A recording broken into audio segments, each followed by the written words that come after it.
Hello দোস্ত, কৃষক বন্ধু রিঅ্যাপ্লাইয়ের জন্য যে কেবিআইডিটা দরকার পড়ে, এই যে এইখানে দেখুন আইডি নম্বরটা, এই আইডি নম্বরটা কী করে বের করবেন এটা আমি আজকে দেখিয়ে দিচ্ছি।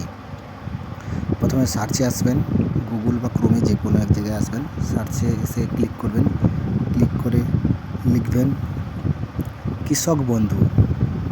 কৃষক বন্ধুতে ক্লিক করবেন, কৃষক বন্ধু ক্লিক করে একটু উপরের দিকে যাবেন, দেখুন কৃষক বন্ধু প্রথমে যে অপশানটা থাকবে সেটাতে ক্লিক করবেন। ক্লিক করার পর নেক্সট পেজ ওপেন হয়ে যাবে। নেক্সট পেজ ওপেন হওয়ার পর নিচের দিকে যাবেন, দেখুন তিন চারটে অপশান আছে।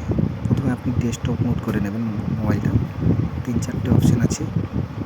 তার মধ্যে নিচের দিকে নেমে দেখবেন একটা সেকেন্ড অপশানে লেখা আছে নথিভুক্ত কৃষকের তথ্য বলে, ঠিক আছে, ওটাতে ক্লিক করবেন।